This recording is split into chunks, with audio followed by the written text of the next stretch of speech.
안녕하십니까, 박사입니다. 파키스탄과의 공중전에서 라파를 격추해 성과를 높인 중국의 젠10C가 해외에서 아주 잘 팔리고 있습니다. 4개국에서 100대 이상을 주문했는데 이번에 인도네시아가 동참했습니다. 또 여기 제목을 보면 한국 최강의 현무5 미사일이 공개되는데 사정거리가 중국 전차라고 합니다.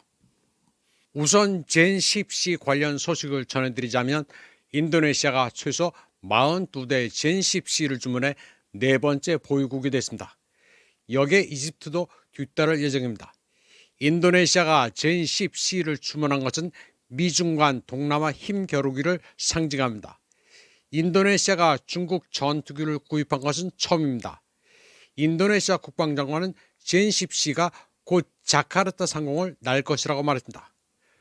전 환구시법 편집장 후시즈는 인니의 젠10C 구매는 광대한 개발도상국에 있어 하나의 독립자주의 모범이라고 치켜올렸습니다. 젠10C는 현재 파키스탄이 72대, 우즈베키스탄이 24대, 방글라데시가 12대, 인도네시아가 42대를 보유하고 있습니다. 특히 인도네시아가 미국을 버리고 중국산 전투기를 구매한 것은 이번이 처음입니다. 동남아에서 중국이 미국과의 파워플레이에서 완승했습니다. 젠10C는 세계적 베스트셀러가 되고 있습니다. 동남아, 아프리카, 남미로도 판촉을 강화하고 있습니다. 완전히 중국 버전의 F-16입니다. 가격도 저렴합니다. 대략 6천만에서 8천만 달러로 라팔이나 F-16보다 훨씬 쌉니다. 라팔은 1억 5천만, F-16은 1억 달러는 줘야 합니다. 또 5월 7일 인도와의 공중전에서 성능을 입증했습니다. 그리고 중국 인민해방군의 8일 고개 비행단이 오랜 세월 동안 고난도의 비행을 선보여 기체 안정성과 조종의 효율성 등을 입증했습니다. 인도네시아가 중국산 전투기에 눈을 돌린 것은 트럼프 대신 시진핑을 믿겠다는 지정학적 신호입니다. 미제 F-16을 젠10C로 대체할 요량입니다. 타이완 환유 신호는 한국이 최강의 미사일 현무5를 양산해 연내 실전 배치한다는 소식을 전했습니다. 그리고 현무5를 한국판 똥펑 26이라고 평가했습니다. 현무5는 길이 16m, 중량은 탄두 8톤을 포함해 36톤입니다. 최대 사정거리는 5,500km입니다. 안규백 국방장관은 현무5가 북한의 지하시설을 파괴할 수 있는 괴물 미사일이라고 말했다고 합니다. 그는 15개에서 20기 정도의 현무 미사일을 동시에 발사하면 그 위력이 핵무기를 초과해 북한의 핵 위협을 견제할 수 있다는 말을 했다고 합니다. 그러나 재래식 무기는 어디까지나 재래식 무기인데 저게 뭘 알고서나 하는 얘기인지는 모르겠습니다. 현무5가 위력 있는 벙커 버스터인 것은 맞습니다. 그런데 한국의 유튜버들은 굉장히 쓰잘데기 없는 소리들을 종종 합니다. 미국의 해군 관련 인프라가 붕괴되고 있습니다. 증기 캐터펄트를 수리할 공장이 파산하는 바람에 10척의 항모를 수리 보수할 시설이 사실상 없습니다. 트루먼 항모도 상선과 충돌해 파손된 지가 수개월 지났는데 수리를 못하고 천으로 덮어놓고 있습니다. 그러는 사이 중국은 공공사용 핵 항모를 건조하고 있습니다. 중국은 또 초대형 워터브리지 거함을 선보였습니다. 유사시 타이완 상륙작전에 투입할 함선으로 추정됩니다. 미국에서 유일하게 증기식 캐터펄트를 제조하는 노스캐롤라이나의 밥콕 앤 윌콕스가 파산해 운영을 중단했습니다. 때문에 증기식 캐터펄트를 채택한 니미츠급 항모들은 캐터펄트에 문제가 생겨도 수리할 데가 없는 상태입니다. 미 해군의 니미츠급 항모 트루먼호는 올해 2월 지중해에서 상선과 충돌해 선체 일부가 크게 부서졌습니다. 그러나 아직도 수리를 못하고 있습니다. 수리를 할 데가 없어서 최소한 2026년 10월은 돼야 손을 볼 수 있습니다. 수리 공장이 없어서 미 함선들은 줄을 서서 기다려야 하는 실정입니다. 미국의 조선 능력은 바닥을 기고 있습니다. 건함 능력이 중국과 비교할 때 230대 1입니다. 한국이 도와준다고 될 일이 아닙니다. 마스가는 원천적으로 불가능합니다. 미 해군 유일의 전자기 캐터펄트 사용 항공모함 제럴드 포드호도 엉터리입니다. 2024년에 취역해 2만 회가 넘는 발진 테스트와 3만 회의 착함 테스트를 했지만 고장이 잦습니다. 평균적으로 600회에 한 번꼴로 고장이 납니다. 그리고 발진시키는 전투기도 모두 FA-18입니다. F-35는 아직 시도한 바가 없습니다.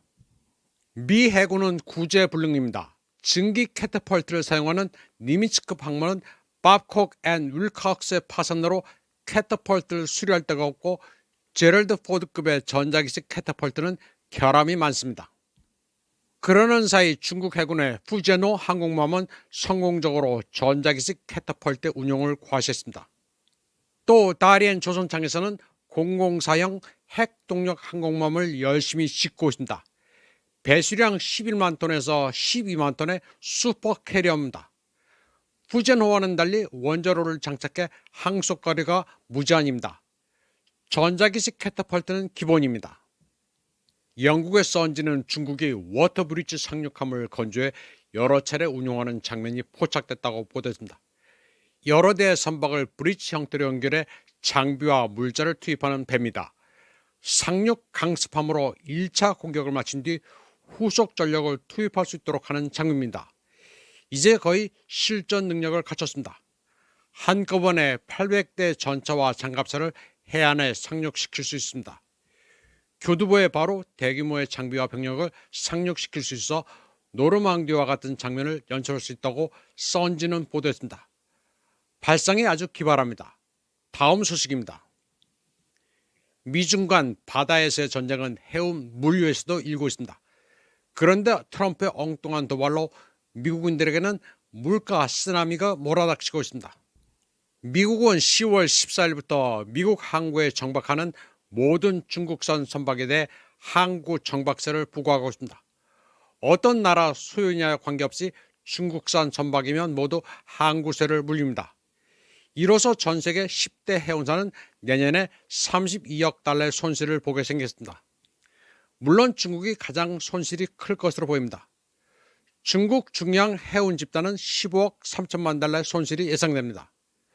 그런데 이 경우 해운사는 화물주에게 항구세를 전가합니다. 그러면 최종적으로 물건 가격이 올라 부담은 미국 소비자의 몫입니다. 중국도 대응 조치를 취했습니다. 역시 미국산 선박에만 항구세를 부과합니다.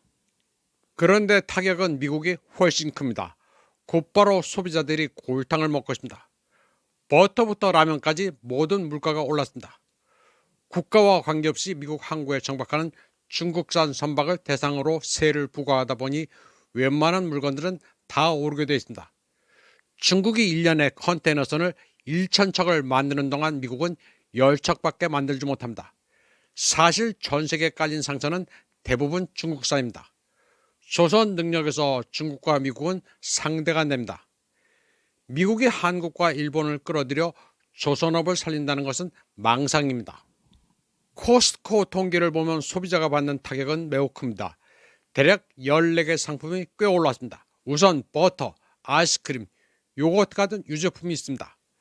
또 미국이 매년 40억 달러어치를 수입하는 멕시코산 토마토도 있습니다. 여기에는 17%의 추가 관세가 붙습니다. 그리고 유럽 국가로부터 수입하는 올리브유도 있는데 20% 추가 관세가 붙습니다. 이 밖에 라면, 커피, 와인, 티, 소고기, 비스킷 등도 모두 가격이 오르고 있습니다. 이런 소비자 물품은 가정 경제도 영향을 미치고 식당의 메뉴 가격도 올리게 됩니다. 관세라는 것은 소비자의 부담으로 직결되는 문제인데 트럼프가 왜 이런 미친 짓을 하는지 다들 의아해합니다.